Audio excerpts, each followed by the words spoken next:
दोस्तों नमस्कार, मैं राज कपूर। आप देख रहे हैं खबर दस्तक। इधर पिछले 3-4 दिनों से या एक सप्ताह से समाजवादी पार्टी और कांग्रेस के बीच में सीटों के बंटवारे को लेकर के बयानबाजी तेज हो गई है और ये बयानबाजी सबसे ज्यादा कांग्रेस की तरफ से हो रही है। समाजवादी पार्टी के तरफ से इस पर कोई बयान नहीं दिया जा रहा है। न तो समाजवादी पार्टी का कोई बड़ा नेता और न ही समाजवादी पार्टी का कोई कार्यकर्ता सीट बंटवारे पर अपनी जुबान खोल रहा है। शायद अखिलेश यादव ने हिदायत दे रखी हो कि अभी इस पर किसी को कुछ नहीं बोलना है, या हो सकता है अखिलेश यादव ने यह बात समझा रखी हो कि इस पर बातचीत हो गई है। लेकिन कांग्रेस की तरफ से लगातार बयानबाजी हो रही है। पहले कांग्रेस की तरफ से उनके एक सांसद बयानबाजी कर रहे थे। अब कांग्रेस ने जब से अपना नया प्रभारी बनाया है उत्तर प्रदेश का, उनके तरफ से बयानबाजी सामने आई है और वो अलग अलग मंचों पे अलग अलग माध्यम से कभी आधी सीट, कभी 200 से अधिक सीट, कभी बराबर सीट लगातार बोले जा रहे हैं। और वो चूंकि कांग्रेस के बड़े नेता हैं, जिम्मेदार पद पे हैं, तो जब वो बोलेंगे तो उनके कार्यकर्ता तो बोलेंगे ही। तो परिणाम ये हुआ कि जब उन्होंने बोलना शुरू कर दिया तो कांग्रेस के कार्यकर्ता भी है जो कि ताल ठोकने लगे। बराबर सीटें चाहिए, आधी सीटें चाहिए, इतनी सीटें चाहिए, उतनी सीटें चाहिए। सपा का कोई नेता नहीं बोल रहा, ना सपा का कोई कार्यकर्ता बोल रहा है। शायद अखिलेश यादव ने समझा रखा है। अब मैं जो बताने जा रहा हूं, राहुल गांधी की तरफ से कोई बयान नहीं आया है, मल्लिकार्जुन खड़गे के तरफ से कोई बयान नहीं आया है, और अखिलेश यादव तो कुछ बोलते नहीं है।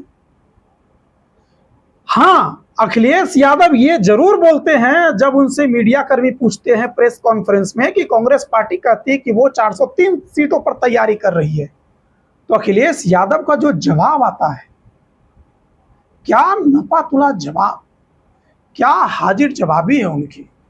वो कहते हैं अच्छी बात है, वो 403 पर तैयारी करें, हम भी 403 पर तैयारी करें, वो तैयारी करेंगे, हम तैयारी करें। तैयारी कितनी हो गई?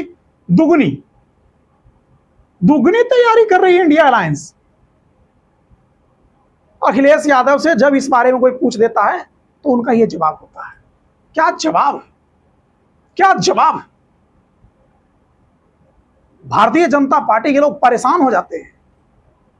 इस तरह की खबरों से अखिलेश यादव को नाराज होना चाहिए था, मीडिया पे झलाना चाहिए था, लेकिन वो इतनी शालीनता से, इतनी मुखरता से, इतने संयम तरीके से जवाब देते हैं कि आगे सुनने वाला भी उनका कायल हो जाता है।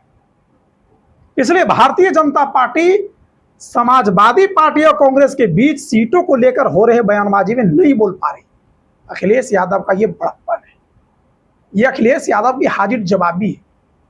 लेकिन कांग्रेस के तरफ से जब उनका प्रभारी ही इस तरह की बात करेगा, वही प्रभारी जो कुछ दिन पहले मुंह उठाकर चल दिए थे मायावती के घर मिलने के, नहीं मुलाकात हो पाई, मना कर दिया उनके सुरक्षा कर्मियों ने, मायावती के पास आपका अपॉइंटमेंट नहीं है, नहीं मिल सकते, वापस चले आए। फिर मीडिया बोल रहे हैं कि हमारे पुराने संबंध थे, हम लोग अंबेडकर मूवमेंट के पुराने हैं जो कि साथी, मिलने चले गए। उन्होंने हमारा नंबर ले लिया, उनके सुरक्षा कर्मियों ने, बुलाएंगे मिलने के लिए। अरे नहीं बुलाया, उसके बाद आप सफाई देते रहिए। इतने बड़े नेता को यह बात अच्छी लगती है क्या? और उसके बाद जब आपको जिम्मेदारी मिल गई तो आप उलूल जुलूल बोल रहे हैं। अरे समाजवादी पार्टी के लोग कितने मजबूती से और कितने दृढ़ता से लगे हुए हैं, और आप इस तरह की बयानबाजी करके उनकी उम्मीदों पर पानी फेरने का प्रयास कर रहे हैं क्या? लेकिन खैर, मैं अपने टॉपिक पर आता हूं। अखिलेश यादव ने सीट बंटवारे पर बयानबाजी कर रहे कांग्रेस के संगियों को पहचान लिया है। मैं ये नहीं कह रहा कि अभी जो बयानबाजी कांग्रेस की तरफ से कर रहे हैं कि आधी सीट चाहिए, बराबर सीट चाहिए, वो कांग्रेस के संगी हैं, मेरा यह कहना कतई नहीं है। लेकिन मैं ये कह रहा हूं कि अखिलेश यादव ने सीट के बयानबाजी पर कांग्रेस पार्टी के अंदर छुपे संघियों को पहचान लिया है। और मुझे लगता है कि अखिलेश यादव ने इस बारे में राहुल गांधी से बातचीत कर ली और सीट शेयरिंग के मुद्दे पर कांग्रेस और सपा को लड़ाकर गठबंधन तोड़ने की कोशिश, गठबंधन को कमजोर करने की कोशिश फिलहाल अखिलेश यादव ने अपनी सूझबूझ से टाल दिया है। कांग्रेस के बड़े नेता भी इस पे कुछ नहीं बोल रहे हैं। क्यों? क्योंकि शायद उनकी अखिलेश यादव से बात हो गई है। अच्छा, जब कांग्रेस के प्रभारी ने इस तरह की बात कर दी तो उनके कार्यकर्ता भी कहते रहते हैं, उनके कार्यकर्ता भी कह रहे हैं कि हम लोग 403 सीटों पर तैयारी कर रहे हैं। यह सब चीज बड़े स्तर की बात है। अखिलेश यादव इस चीज को समझते हैं। हो सकता है उनकी कोई प्लानिंग हो, राहुल गांधी की प्लानिंग हो। बड़े राजनेता हैं, उनका प्लानिंग हम थोड़ा ही समझ पाएंगे, लेकिन छोटे कार्यकर्ता नहीं समझ पाते। वो लड़ने लगते हैं, वो एक्स पे भिड़ जाते हैं, वो मीडिया के बयानबाजी में भिड़ जाते हैं। तो कांग्रेस की तरफ से कोई कार्यकर्ता बोल दिया कि 403 सीट पे हम लड़ेंगे, हमको 200 सीट चाहिए, आधी सीट चाहिए, तो सपा की तरफ से कोई कार्यकर्ता कह देता है कि अरे अभी तो जितनी सीट जीती उतनी सीट जीत के दिखाओ, बात कर रहे हो आधी सीट लड़ने की। तो कार्यकर्ताओं के बीच में ये चल रहा है, लेकिन ऊपर के जो लीडर हैं, जो सीनियर लीडरशिप है, उनमें किसी तरह का मतभेद नहीं है, ना दिखता है। ये शायद बातें अंदर अंदर मैनेज्ड है। ये तो एक बात हो गई। अब मैं दूसरी बात बता रहा हूं आपको। दूसरी बात कि क्या समाजवादी पार्टी के मुखिया अखिलेश यादव ने राहुल गांधी से ऐसी कोई बातचीत कर रखी है क्या कि आपके तरफ से कोई जो बोलना चाहते हैं उसको बोलने दीजिए? हमें पता है कि वो बोल नहीं रहे हैं, बुलवाया जा रहा है। क्यों? क्योंकि भारतीय जनता पार्टी को ऐसा लगे कि कांग्रेस और सपा के बीच में ठीक नहीं। भारतीय जनता पार्टी के कार्यकर्ताओं के लगे कि कांग्रेस और सपा में सब कुछ ठीक नहीं है, इनका गठबंधन ठीक नहीं है, इनका गठबंधन दरक रहा है, इनका गठबंधन सरक रहा है, इनका गठबंधन कमजोर हो रहा है, इनके गठबंधन की रस्सी टूटने वाली है, कमजोर हो गई है।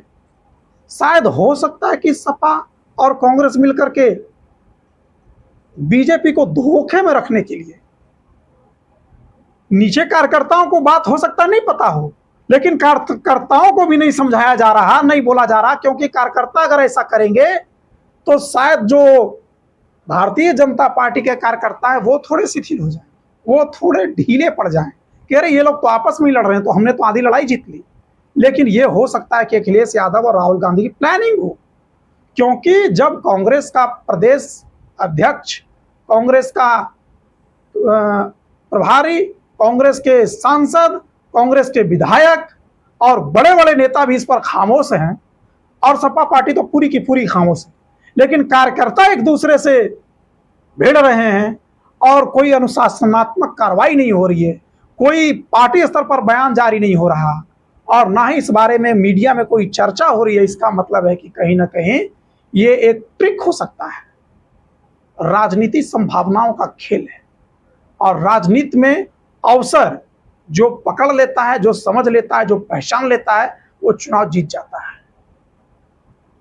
भारतीय जनता पार्टी अगर अवसर की राजनीति करती है, और उस अवसर की राजनीति को हराने के लिए अगर इंडिया अलायंस भी अवसर की राजनीति करती है, अवसर पहचान कर अपने फैसले लेती है, तो इसमें गलत कहां है? इसमें गलत क्या है? तो अगर कांग्रेस के अंदर कोई संगी छुपा है, जैसा कि दूसरे राज्यों में होता आया है, कांग्रेस जितना सामने वाले से हारती है, उससे ज्यादा अपने अंदर के लोगों से हार जाती है, गुटबाजी से। ये हरियाणा में दिखा, ये कर्नाटक में दिखा, ये पंजाब में दिख रहा, ये दिल्ली में दिखा, ये बिहार में दिखा। उत्तर प्रदेश में तो पार्टी और संगठन की स्थिति क्या है ये सब जानते हैं। तो क्या यहां अखिलेश यादव ने कांग्रेस को साध लिया है? क्या कांग्रेस को अखिलेश यादव अपने एक तरह से कहिए कि कॉन्फिडेंस में लेकर आगे गठबंधन की जो शर्तें, गठबंधन की जो नियम कानून और गठबंधन के जो फैसले हैं वो हो रहे हैं क्या? और क्या अखिलेश यादव और राहुल गांधी की सूझबूझ, दोनों का आपसी कोऑर्डिनेशन, दोनों की सहमति और दोनों के परस्पर सहयोग से भारतीय जनता पार्टी को चकमा देने के लिए, कंफ्यूज करने के लिए, उनके कार्यकर्ताओं को दिग्भ्रमित करने के लिए कहीं समाजवादी पार्टी और कांग्रेस पार्टी तो इस तरह नहीं कर रही। क्यों? क्योंकि अगर इस तरह की बड़ी बयानबाजी हो रही है और उस पर कोई बड़ा नेता कुछ नहीं बोल रहा, इसका मतलब कुछ ना कुछ तो ऐसी बात है जो हमें और आपको पता नहीं है, जो इनके अंदरूनी प्रोग्राम का हिस्सा हो सकता है, जो इनकी आपस की समझदारी की बात हो सकती है। लेकिन यह भी तय है कि वो कांग्रेस के अंदर अगर कोई गुटबाजी के लिए आया है, कोई दोनों के गठबंधन में दरार पैदा करने के लिए आया है, तो उसे अखिलेश यादव ने पहचान लिया है और शायद इसकी पहचान की रिपोर्टिंग उन्होंने कांग्रेस की आलाकमान से कर दी। इसीलिए वे आश्वस्त है, इसलिए वो खुश है, इसलिए वो कॉन्फिडेंट है। अब देखना दिलचस्प होगा कि क्या इस तरह से जो अभी गठबंधन की रूपरेखा समाजवादी पार्टी और कांग्रेस की दिख रही है, वो आगे कितना मजबूत होता है, और अगर इसे मजबूती मिलती है तो क्या इंडिया अलायंस आने वाले समय में भारतीय जनता पार्टी के सामने 2027 में पूरी मजबूती के साथ चुनाव लड़ने के लिए तैयार है। फिलहाल इतना ही, किसी और वीडियो में आपसे फिर मुलाकात होगी, तब तक के लिए हमें इजाजत दीजिए। नमस्कार।